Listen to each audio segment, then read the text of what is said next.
বাংলাদেশ এবং বাংলাদেশের বাইরে পৃথিবীর বিভিন্ন প্রান্তে যেখান থেকে চ্যানেলে দেখছেন আপনাদের সকলকে সাদর আমন্ত্রণ তৃতীয় মাত্রা দেখবার জন্য। প্রিয় দর্শক, কোভিড-19 বা করোনা ভাইরাস বিশ্বব্যাপী এক মহা আতঙ্কের নাম এবং এই অদৃশ্য শক্তির সঙ্গে লড়াইয়ে পৃথিবী কবে জয়ী হবে সেটা এখন পর্যন্ত অনিশ্চিত।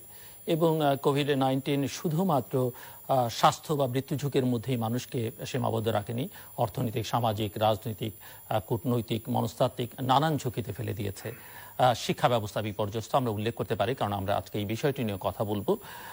এবং কোভিড-19 প্রভাব, প্রতিক্রিয়া, পার্শ্ব প্রতিক্রিয়া নানা বিষয় নিয়ে কথা বলবার জন্য আজকে আমার সঙ্গে তৃতীয় মাত্রায় দুজন অতিথি রয়েছে। আমাদের সঙ্গে ভারতের দিল্লি থেকে যুক্ত হচ্ছেন প্রেরণা মুখারিয়া। প্রেরণা মুখারিয়া is the founder of Outline India, a for-profit social enterprise that works to create social impact through data. Prerna was featured on Fortune magazine's 40 Under 40 list for her disruptive work with ground-level data in 2017 and again in 2018. She was featured among the top 25 businesswomen in India by Forbes magazine in their annual issue featuring women leaders running profitable companies in 2018. She was also among the top 40 women change makers in the 2018 annual list released by India Today. She was listed among the 25 most powerful businesswomen in India by the Business Today of the India Today Group in 2019. In 2018, she was awarded the Chevening Fellowship at Oxford University by Rolls-Royce and the UK government. She is an Australia-India Youth Dialogue Fellow 2015. She has a prior research experience working at Center for Policy Research and holds an MA in Economics from Boston University. আমাদের সঙ্গে স্টুডিওতে রয়েছেন lion M K. Bashar, তিনি BSB Cambrian education গ্রুপের chairman এবং এর বাইরেও এই মুহূর্তে তার আরেকটি পরিচয়, তিনি কোভিড-19 সার্ভাইভার। স্বাগত আপনাকে স্টুডিওতে। Prerana, welcome to the programme. Thank you for having me. Mister Bashar, একটু শুনতে চাইবো আপনার অভিজ্ঞতা, যেহেতু আপনি কোভিড-19 ইনফেক্টেড হয়েছেন এবং সেখান থেকে সুস্থ হয়ে ফিরেছেন। ছোট্ট করে, কারণ আপনার এই অভিজ্ঞতা হয়তো অনেকের কাজে লাগবে, অনেকের সাহসও পাবেন। মে মাসের 2 তারিখ থেকে জ্বর, ঠান্ডা, কাশি নিয়ে আমি আইসোলেশনে যাই এবং নিয়ম অনুযায়ী ডাক্তারের পরামর্শ নিয়ে মেডিসিন খেয়েছি। তাছাড়া নর্মাল যে প্রসেসগুলো আছে সবসময় আমরা যেটা শুনে থাকি, আদা, রসুন, লং, এলাচি, দারচিনি, গোলমরিচ, এগুলো দিয়ে অনেক বেশি পাপ নেওয়া, এই কাজগুলো সবকিছু করেছি। এবং সে সময়ে অনেক মানুষ মানসিকভাবেও সাপোর্ট দিয়েছে এবং অনেকেই আমার আত্মীয় স্বজন বা পরিচিত যারা, তারা অনেকভাবেই সাপোর্ট দিয়েছে। যারা দিয়েছে তাদের প্রতি আমরা কৃতজ্ঞতা জানাই। এবং আলহামদুলিল্লাহ 10-15 দিনের মধ্যেই আবার যখন আমরা টেস্ট করলাম তখন নেগেটিভ আসলো, দ্বিতীয়বার টেস্টেও নেগেটিভ আসলো। এখন এভরিথিং ওকে আছে, শুধু সামান্য একটু ফিলিংসটা কেমন ছিল? প্রথম 10-12 দিন আসলে বলতে পারি না এই সময়টুকু কিভাবে গিয়েছে। একদম খাবার রুচি ছিল না, শরীরে এনার্জি ছিল না। না, ভয় পাইনি।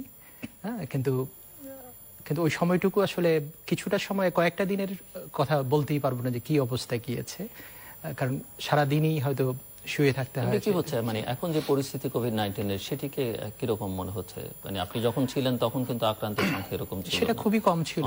এখন কি মনে হচ্ছে? এবং এখন তো আমরা বলতে পারি যে ওই সময়ের তুলনায় এখন অনেক বেশি খারাপ পরিস্থিতি আছে। এবং সেই সময়ে যেভাবে লকডাউনটা ছিল, এটাকে যদি সাধারণ ছুটি ঘোষণা না করে সত্যিকার অর্থে লকডাউন করে দিত বা কারফিউ জারি করে দিত, এমনকি আমাদের এই যে রমজান মাস যেটা গেল, এই সময়টাতে আসলে এমনও আমরা একটু কাজ থেকে বিরত থাকি, সিয়াম সাধনা করি, তো এই সময়টাও যদি কন্ট্রোলে নিয়ে আসতে পারতো পুরোপুরি, তাহলে হয়তো এই এখনকার এই জুন মাস থেকে আমরা খুব স্বাভাবিক অবস্থায় ফিরতে পারতাম, যেমনটি কিনা তাইওয়ানে হয়েছে, থাইল্যান্ডে, মালয়েশিয়াতে, তারা কিন্তু সম্পূর্ণ কন্ট্রোলে নিয়ে এসেছে। বাট এখন যেটা হয়েছে, যেমন গতকাল 2500-এর বেশি দেখা গেল আক্রান্ত হয়েছে। এখন সেটি হচ্ছে যে 9000 টেস্ট করেছে, 9400 তাই। এখন টেস্ট যদি 1 লাখ করা হয় তাহলে দেখা যাবে যে হয়তো 20,000 বেরিয়ে আসছে। সো এটা কিন্তু ভয়াবহ একটি অবস্থা আছে। সো আমরা এই ক্ষেত্রে মনে করি যে আরো একটু সময় নেওয়া দরকার এবং সিস্টেমেটিক ওয়েতে আগানো দরকার। বিশেষ সময় বলতে আপনি কি বোঝাচ্ছেন? যে আমাদের একটা সার্টেন লকডাউন বা ছুটি ইতিমধ্যেই তো সবকিছু খুলে দেওয়া হচ্ছে, সময় যে সময়টা আমরা লকডাউন করব, টোটালি লকডাউন, হ্যাঁ, এরা বেরোতে পারবে, এরকম যেভাবে কমিউনিটিতে স্প্রেড করেছে, তাতে অনেকেই মনে করছেন যে এখন আপনি 15 দিনের লকডাউনে সিরিয়াসলি কাজ হবে বলে মনে হয় না। খুব ডিফিকাল্ট। তবে আমি শুধু একটা কথা বলে রাখতে চাই যে এখন যে পরিস্থিতি সেটা হয়তো সম্ভব না, এবং অনেক চিন্তা ভাবনা করেই সরকার এই কাজগুলো করেছেন। তো সুতরাং এই ক্ষেত্রে বেস্ট ওয়েটা হচ্ছে যারাই কোনো সিমটম পাবে, সবগুলো সিমটম সবার ক্ষেত্রে নাও হতে পারে, একটা দুটো সিমটমও যদি মিলে যায় তাহলেও তারা যেন এই প্রাথমিক যে চিকিৎসাগুলো সেগুলো শুরু করে দেয়, টেস্টের অপেক্ষায় না থাকে। কারণ হলে টেস্টের সুযোগ পেতে পেতে টেস্টের রেজাল্ট আসতে আসতে হয়তো তার অবস্থা খারাপ হবে। সুতরাং এটা করে তারা কিন্তু নিজেরা সার্ভাইভ করে যেতে পারে। শিক্ষা ব্যবস্থা নিয়ে বিস্তারিত আলোচনা আপনার সঙ্গে যাবো, যে ছোট্ট করে আপনি এক লাইনে আমাদেরকে বলেন। আমরা শুনেছি যে মানে সিদ্ধান্ত এরকম হয়েছে যে 15ই জুন থেকে শিক্ষা প্রতিষ্ঠানগুলো খুলে দেওয়া হচ্ছে। যদি এরকম পরিস্থিতি থাকে, এভাবেই প্রতিদিন 2000-2500 আক্রান্ত থাকে, এরকম থাকলে হয়তো সেপ্টেম্বরে হতে পারে। মাননীয় প্রধানমন্ত্রী যে কথা বলেছেন, সিদ্ধান্ত হয়েছে যে জুনের 15 তারিখে এটাও যেহেতু বলা হচ্ছে যে যদি পরিস্থিতি ভালোর দিকে থাকে তাহলে সেটা হবে। আমরা মনে করি যে জুনে এখন যে পরিস্থিতি তাতে জুনের 15 তারিখে খোলার মতো অবস্থা নেই, এবং মেবি সেটা হয়তো জুলাইয়ের ফার্স্ট উইকে যেতে পারে যদি পরিস্থিতি স্বাভাবিক হয়। আদারওয়াইজ আমাদেরকে অনলাইন সিস্টেমে ক্লাসগুলো চালিয়ে যেতে হবে। আমি আসবো আপনার কাছে। Prerona, what factors let India to manage the virus outbreak? Does your social entrepreneurial venture keep an eye on pandemic? Right. Thank you for that, Zilur. So I think this pandemic has made this more obvious the need for organizations such as ours. And when I talk about data, I'm not talking about big data that we might get off Facebook and Twitter. I'm talking about the superset of India, which perhaps doesn't use the internet as much, wherein to be able to reach out to them, you have to go out there, do surveys, have conversations with them. So if I was to take the case of this specific pandemic, we would need existing data sets perhaps to try and understand how to demarcate different zones into a red zone, a green zone, or an orange zone. You would try to understand perhaps how to use these current data sets to be able to predict what the cases will rise to. So that's again something that we do. Use econometric modeling or use predictive analytics to be able to say, listen, with X number of cases, if this is the growth rate, this is what it will rise to. And of course, you would have to look at data sets from the past to understand that what's the density per square kilometer in these areas, what are the socioeconomics in these areas. And so these are the kind of services, or these are the kind of relief packages that are needed in these areas. So that's what my company does. We use data sets off the ground to help government bodies, think tanks, effectively deploy schemes.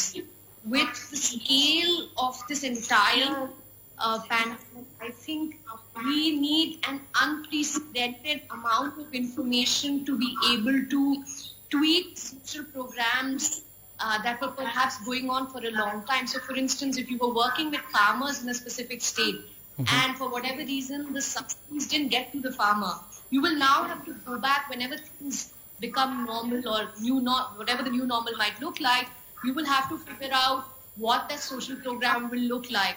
We're also working with a lot of partners right now, Zero, to figure out, to quantify the impact, the destruction that may have been caused as a result of this pandemic. I think given its ongoing nature, we still don't know the extent of losses. We still don't have a sense of the financial and physical harm or the well-being of different migrant laborers. We still need to figure what are the kind of livelihood opportunities that we will have to make available across rural India.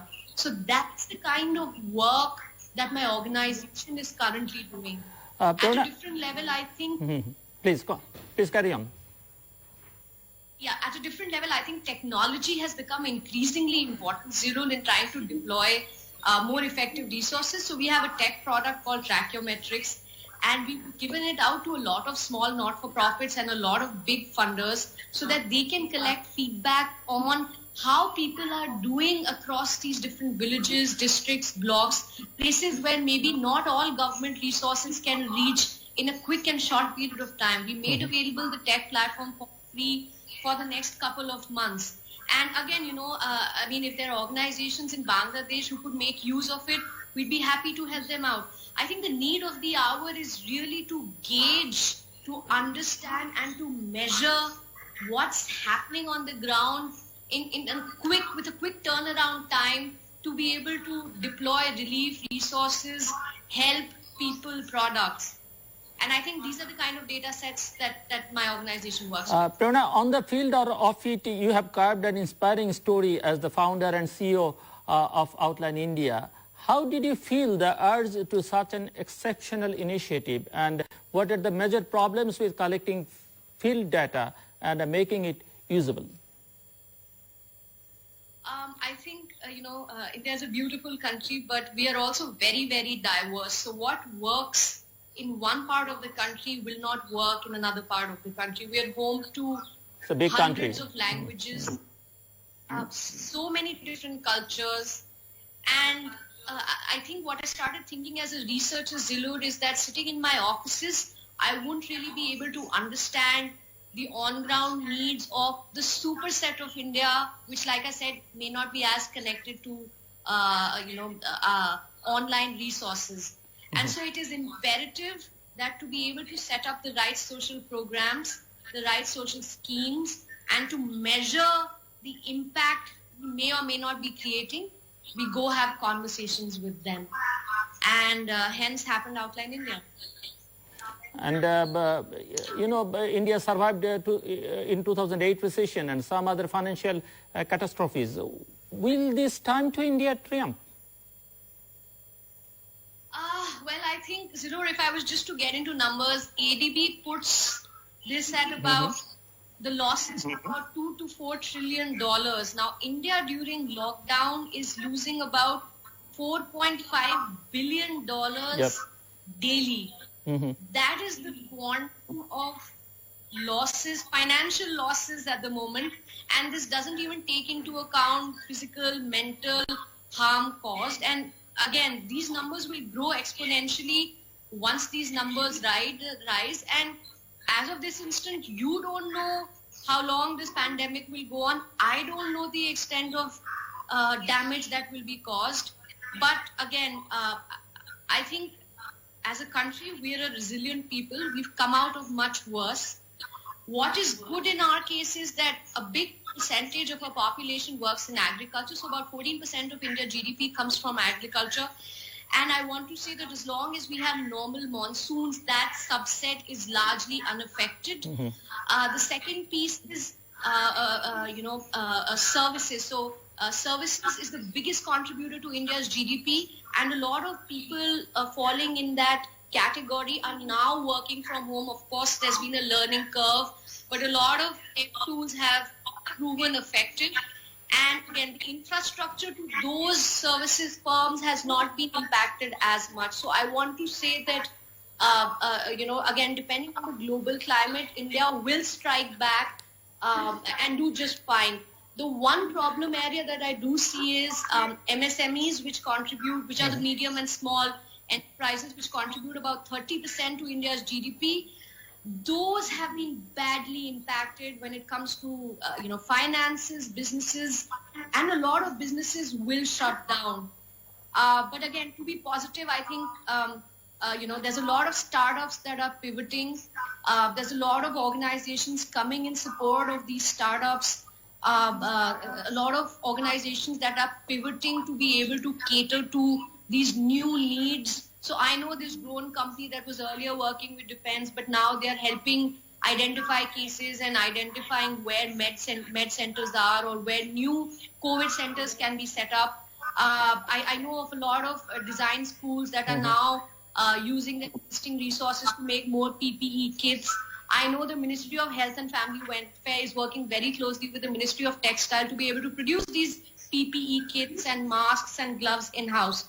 So, and then again, I think we hope to lean back on the Government of India's DBT scheme, which is the direct benefit transfer scheme, wherein about 25 million, of the unemployed people can be reached through direct cash transfers to their account. And the Government of India is already doing that, Zilur. And our focus as a country right now is trying to help bolster and support the most vulnerable of these people.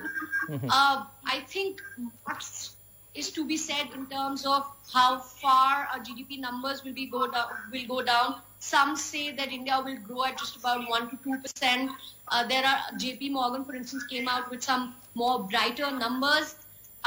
But I think as of now, our focus really has to be in terms of how far we can contain the spread, the damage.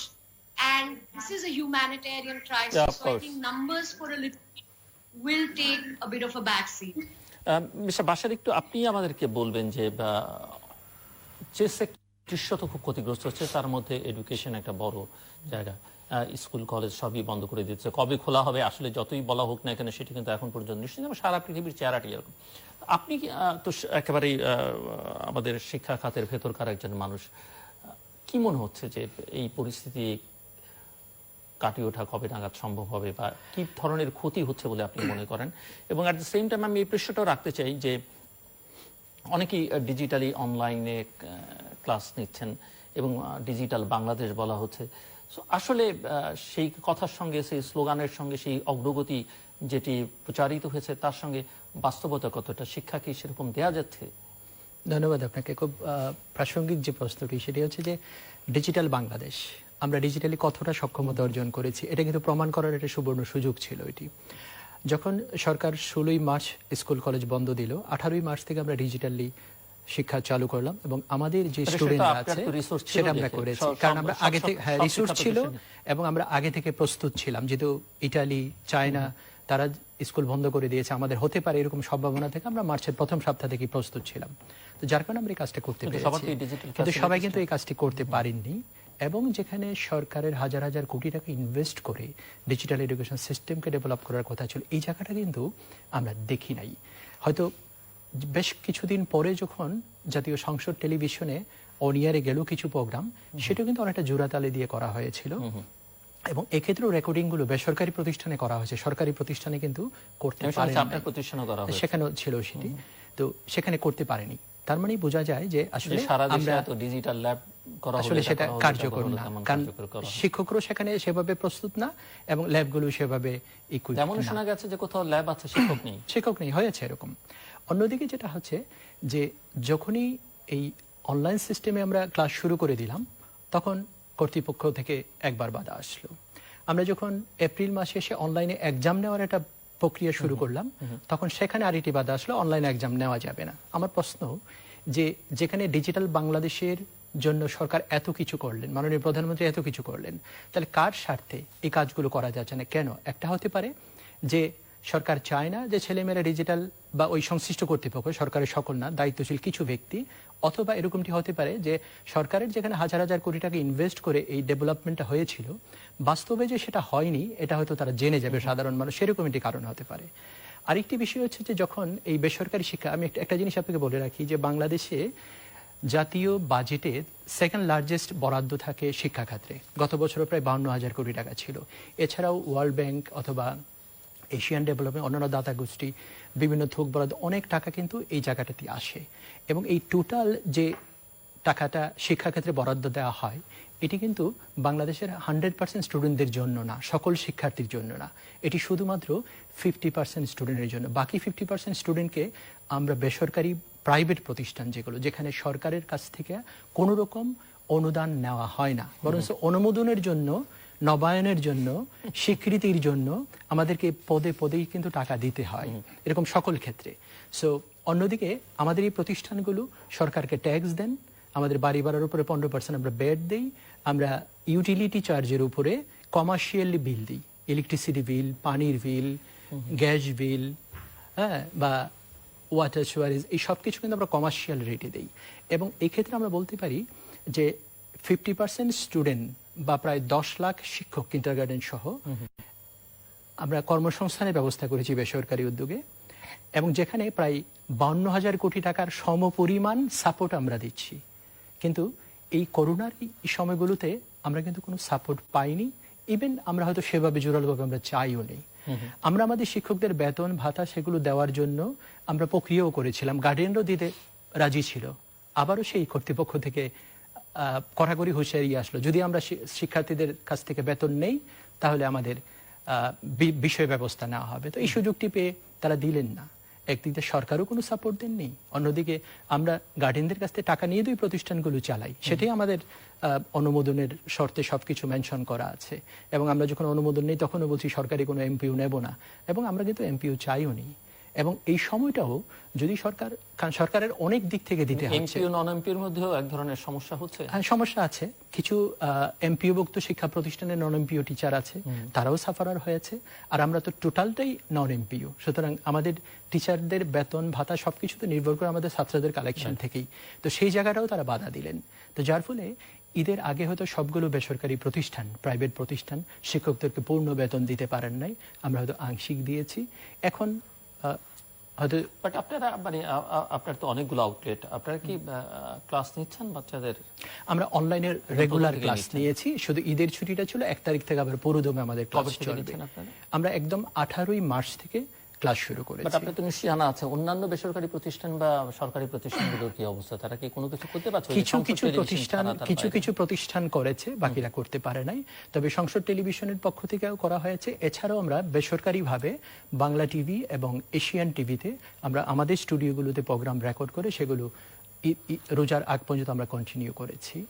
এবং যদি এই ছুটিটা আরো বেশি lengthy হয় তাহলে পুনরায় আমরা সেটা করব। সরকার প্রাথমিক গণশিক্ষা মন্ত্রণালয় থেকে আরেকটি সিদ্ধান্ত নিয়েছে যে এই মুহূর্তে হয়তো মায়েদেরকে এই ভূমিকাটা নিতে হবে। যদি সেটাই নেয় তাহলে সব মায়েরা তো এই বিষয়টা বুঝবেন না। তো সেই জন্য ওনাদের উদ্দেশ্যেও আমরা হয়তো আরো কিছু প্রোগ্রাম রেডি করব, যাতে খুব দ্রুত সময়ে তারা ঘরে বসে বিষয়গুলো জানতে পারে। আপনার কি ধারণা, মানে কি ধরনের ক্ষতি হলো আসলে, বা এই ক্ষতিটা কতদূর পর্যন্ত যেতে পারে বলে মনে হয়? আসলে যে সবচেয়ে বড় যে ক্ষতিটা হয়েছে যে আমাদের পুরো সিস্টেমটাই একেবারে থমকে গিয়েছে, এটি হলো একটি। নাম্বার 2 হচ্ছে যে আমরা যাদেরকে নিয়ে কাজ করি, এই কোমলমতি শিশুরা, তারা তো সারাক্ষণ খেলবে, ঘুরবে, বেড়াবে, আনন্দ করবে, বন্ধুদের সাথে মিশবে, এই কাজটা কিন্তু টোটালি হচ্ছে না। সেই জন্য তারা কিন্তু মানসিকভাবে অনেকটা বিপর্যস্ত আছে। আমরা মনে করেছিলাম যে অনলাইন সিস্টেমে যখন পরীক্ষা নেব, একটা নতুন সিস্টেম, এই নতুন প্রজন্মের ছেলেমেয়েরা ডিজিটালি যে কোনো বিষয়ে তারা অনেক বেশি অনুপ্রাণিত হয়, উদ্বুদ্ধ হয়, তো সেই কাজগুলো করতে পারলে কিন্তু তারা অনেকটা ভালো থাকতো।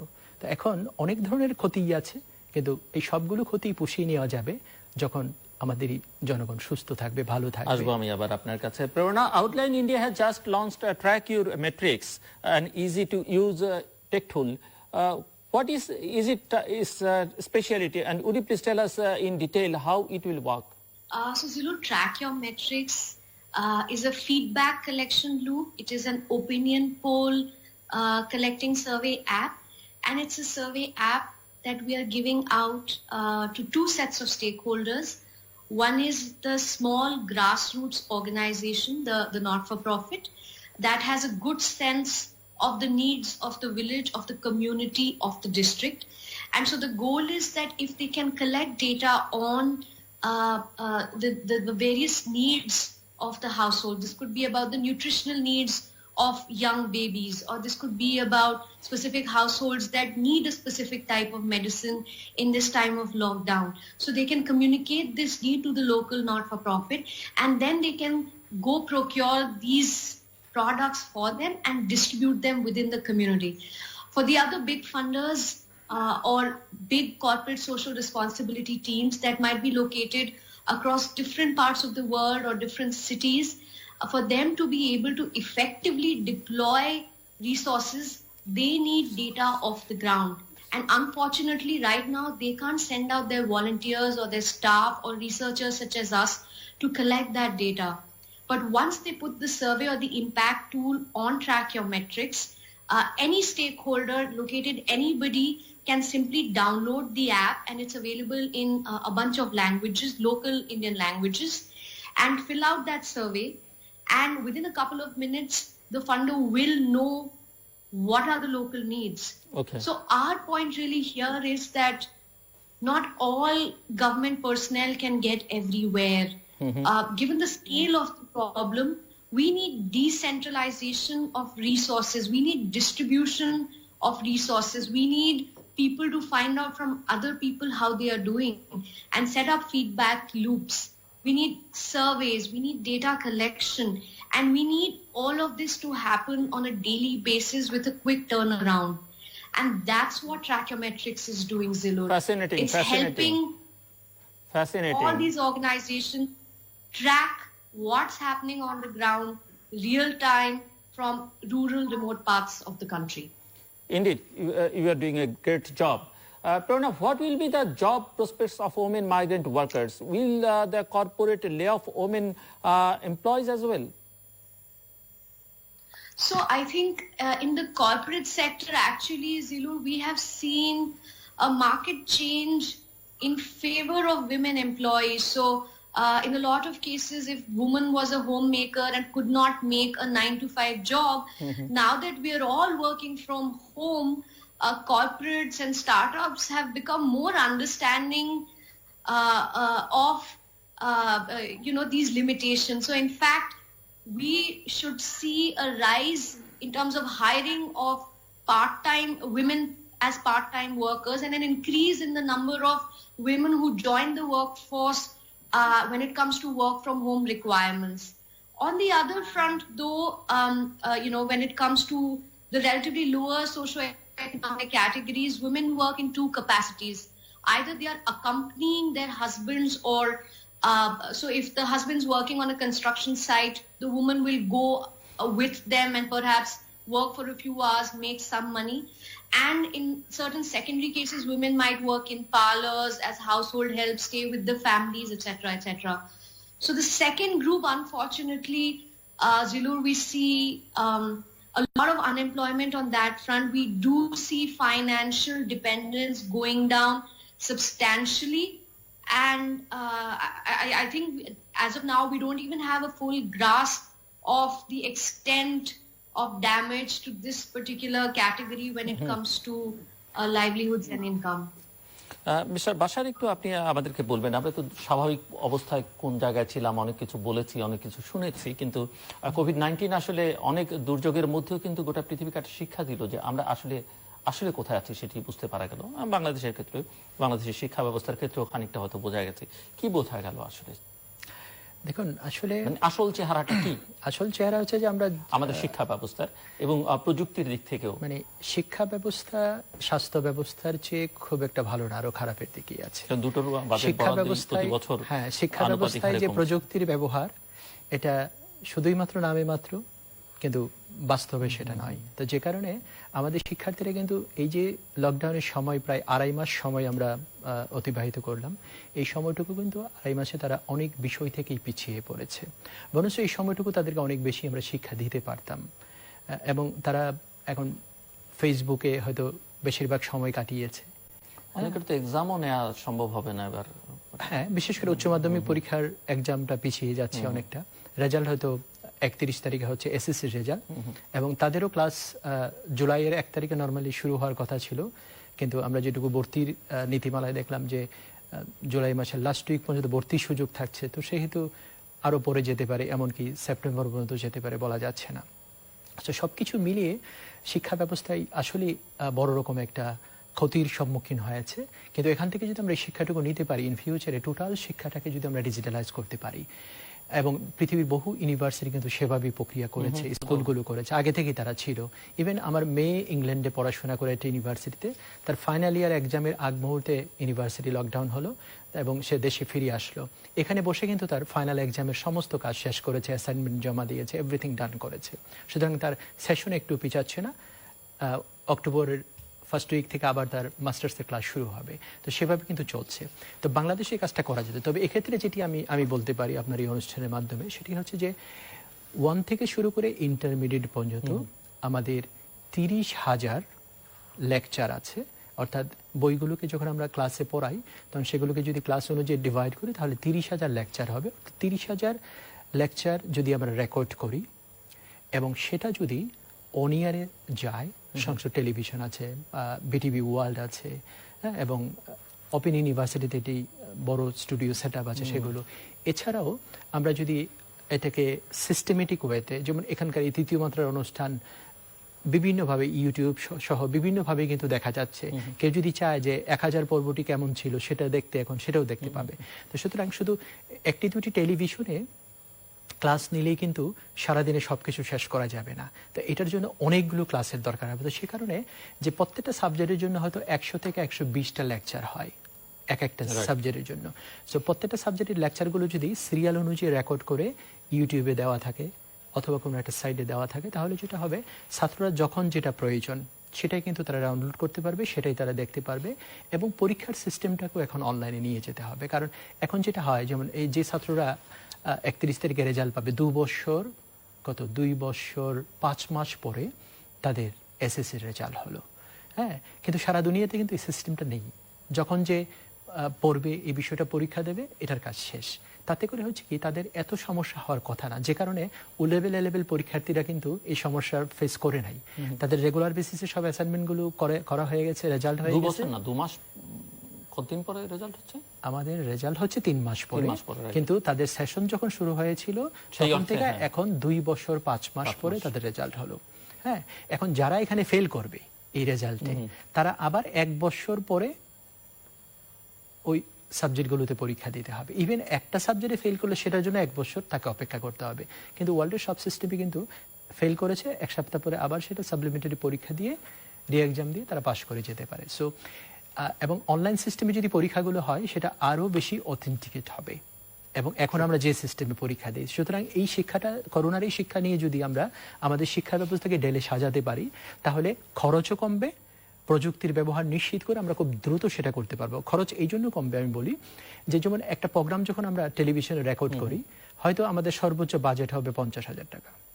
সেভাবে 30,000 প্রোগ্রাম যদি আমরা রেকর্ড করি, তাহলে মাত্র 3-4 কোটি টাকা সর্বোচ্চ খরচ হতে পারে। হয় সরকার এই ট্রেনিং এটা ওটার জন্য কিন্তু 30,000 কোটি টাকা খরচ করে বসে আছে, কিন্তু আলটিমেটলি কোনো রেজাল্ট আসছে না।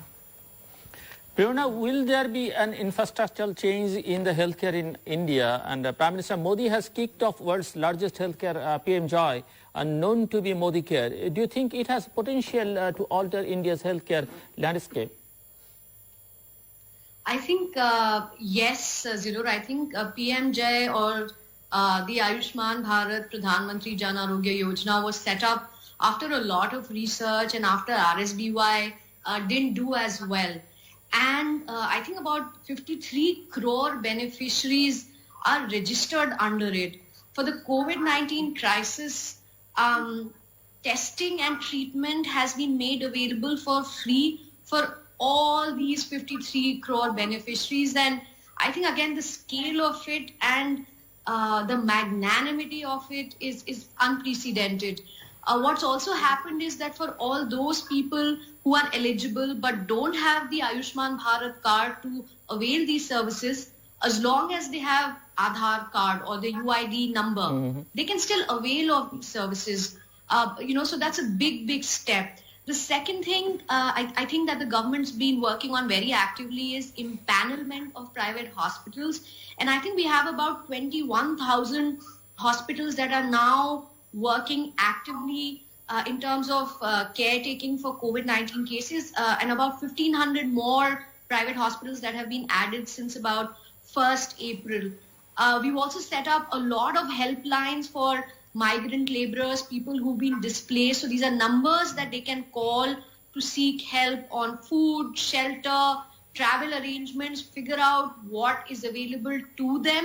And of course, the government is doing its fair bit to improve cognizance around all of this. I think the WHO was very appreciative of, one of those things in India that for the last 2 months, if you call anybody in India, the first 30 seconds will first be a radio message or a voice message that tells you about what coronavirus is, what you should do to protect yourself, what you should do to protect your family, and how you should seek help in the event you're affected. So I think these small steps have made a massive change. If you go out on the road, irrespective of which category the person comes from, they are aware now that they are required to wear a mask.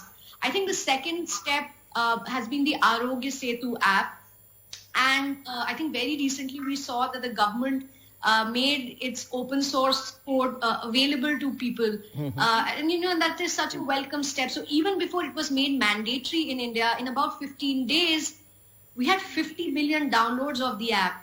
Now, you can't do something like that unless you have the people's support. So the government has done a brilliant job in terms of engaging with people, in terms of trying to make them understand that, listen, for us to be successful in fighting this pandemic, We need you. We need your cooperation. We need your support.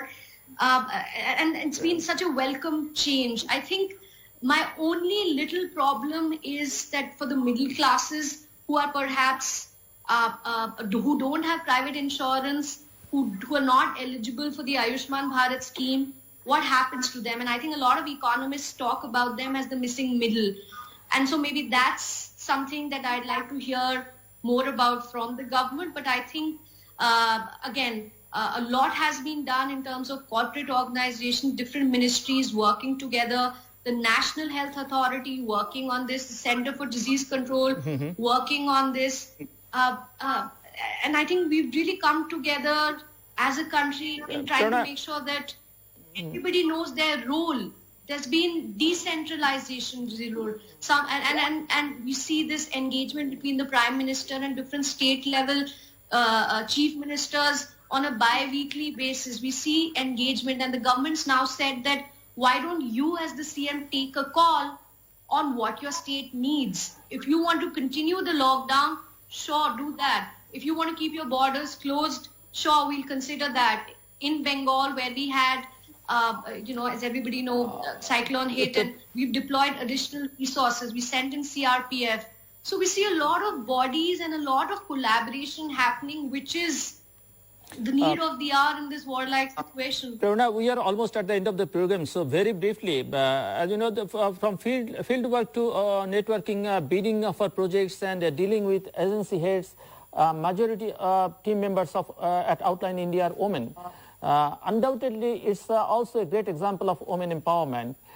Do you think the women empowerment process in developing countries will face severe problems at the post-pandemic time? And any valuable advice for struggling women as well as for young people? Very briefly, just in 1 minute. Okay. So I think we are resilient people, and I think when it comes to good work, I don't think it's an issue of gender. So as long as I think it's people such as me and organizations such as mine will be around, we will see a lot of support from corporates, from government bodies, and from startups. I think the future will be about collaboration, accountability, and data. And I think there's a lot of room for women, for their empathy to contribute in different sectors. Thank you mister Bashar, একটু না বললেই নয় এরকম কোনো কথা আছে? Just 1 minute সময় আপনার বলা খুবই জরুরি মনে হয়। ধন্যবাদ। আমরা শুধু এটুকু বলতে চাই যে বাংলাদেশের স্বাস্থ্য ব্যবস্থা, শিক্ষা ব্যবস্থা, আমরা যদিও বলি যে অনেক উন্নত না, কিন্তু অনেক উন্নত দেশের চেয়ে বেশি উন্নত, সেটা মাননীয় প্রধানমন্ত্রী প্রমাণ করেছেন। আর এই মুহূর্তে শিক্ষাক্ষেত্রে যে ক্ষতিটা হয়েছে, এটা যদি সরকারি এবং বেসরকারি সবগুলো প্রতিষ্ঠানকে নিয়ে মাননীয় মন্ত্রী মহোদয় এটি উদ্যোগ নেন, তাহলে আমার বিশ্বাস এই ক্ষতিকে আমরা পুষিয়ে নিতে পারবো ইনশাআল্লাহ। Thank you mister M.K. Bashar, Prerona Mukharia, thank you so much indeed. Thank you for being with us. দর্শক, কথা হচ্ছিল কোভিড-19 বা করোনা ভাইরাস, তার প্রভাব, প্রতিক্রিয়া, পার্শ্ব প্রতিক্রিয়া। সংকটটা হয়তো আরো দীর্ঘকাল থাকবে, কেননা এর যে প্রভাব সেটি দীর্ঘমেয়াদী, এবং সেটি সমাধানের জন্য আসলে দীর্ঘমেয়াদী পরিকল্পনা দরকার। আমরা ভারতের অভিজ্ঞতার কথা শুনছিলাম এবং তাদের যে উদ্যোগগুলো নানান ক্ষেত্রে সেটি শুনছিলাম। অনেক ক্ষেত্রেই বাংলাদেশ হয়তো ভারতের দিকে তাকায়, ভারত কিভাবে এগুচ্ছে, কি করছে, কোন সমস্যা কিভাবে মোকাবেলা করছে, তার কিছু কিছু চিত্র আমরা পেলাম। বাংলাদেশের অভ্যন্তরীণ আমরা হয়তো অনেক কথা বলি, কিন্তু বাস্তব চেহারাটা কি সেটি মিস্টার বাশারের কাছ থেকেও আমরা খানিকটা শুনতে পারলাম। ডিজিটাল বাংলাদেশ বলছি, কিন্তু আসলে কতটা ডিজিটাল আমরা হয়েছি সেটি কিন্তু কোভিড-19 প্রমাণ করে দিয়েছে। যেমন আমাদের স্বাস্থ্য ব্যবস্থার ভগ্ন চেহারাটাও ফুটে উঠেছে, বাংলাদেশ নয়, গোটা পৃথিবীর চেহারাও কম বেশি একই রকমের, এবং সেই জন্যই দীর্ঘমেয়াদী, মধ্যমেয়াদী পরিকল্পনা দরকার। এবং আশুর সমস্যা মোকাবেলার জন্য অবশ্যই যা যা করণীয় সেটি করতে হবে, এবং সেটি মূল উদ্যোগটা নিতে হবে তাদেরকে যারা রাষ্ট্র পরিচালনা করছেন। বাকিদেরও তাদেরকে সহায়তাটা করতে হবে যদি কাজগুলো ইতিবাচক হয়। দর্শক, আমাদের সঙ্গে থাকবার জন্য অসংখ্য ধন্যবাদ। আপনাদের সবার জন্য শুভকামনা। নিরাপদে থাকুন এবং ঘরে থাকুন।